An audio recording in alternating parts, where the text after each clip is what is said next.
Tana hovers over the mountainous man face down on the sawdust-covered floor and releases a length of 2x4. It resists gravity as the rusty nail at its tip, lodged in the man's skull, slows the arc of the end as it nears the ground. Abby backs into a corner, her eyes wide. Is he? Tana doesn't answer. She kneels, running her hands over and around grease-stained denim and the unbuttoned flannel shirt pooling around the body. When she stands, she raises a rectangular leather key holder in her hand. Abby crosses her arms and watches up the narrow stairwell. What is it? Tana pulls open the leather snap cover. 2 worn keys dangle on rust-fitted chains. Bending over, she pinches the smaller key between her fingers. A tremor builds in her hand as she guides it into the lock, securing the shackle around her ankle. When she turns it, the lock releases.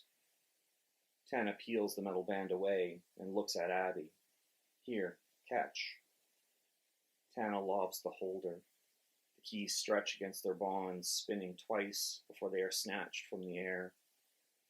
Abby releases her own shackle and tosses it aside. Moving to the middle of the small space, she keeps her distance from the man, his dull eyes, and the expanding circle of blood around his head. Tana? Yeah? We should go, right? When Tana raises her eyes from the floor, Abby offers her the keys. Yeah, we should. Chiming metal clinks in her hand as Tana limps to the base of the stairs and pauses with one hand on the wall. Cracking plaster and flaking paint break loose under her touch. She stares ahead, counting the bowed and uneven treads. Abby stands behind her, chin trembling and wrenching her hands. Tana, please. Tana draws in a deep breath of stale air, tinged with sweat and human waste. Stay here, just in case. Setting 1 foot ahead of her, she eases up the dark passageway. A thin gap glows at the bottom of the door, separating the basement from the main level. Dull yellow light outlines a pair of heavy deadbolts, one above the handle and one below. Held air burns in Tana's lungs. With a tight grip on the dented brass doorknob, she twists until it stops.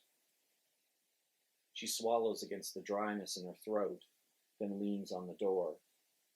It does not budge.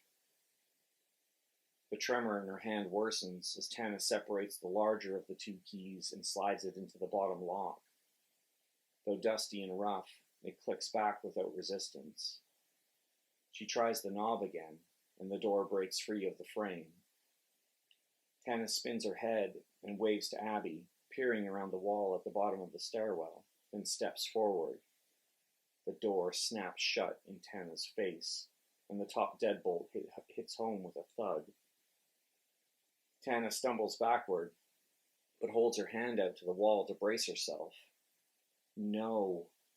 She wrenches on the handle and presses her shoulder against the locked door. Fumbling the key into the top lock, it refuses to turn. Tana tries again with greater force, but it will not relent. She spits through gritted teeth. No!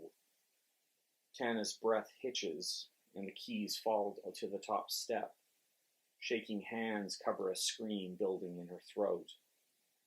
The thin light under the door dims and disappears. Heavy feet drag across the floor on the other side until they fade, and Tana is left in silence.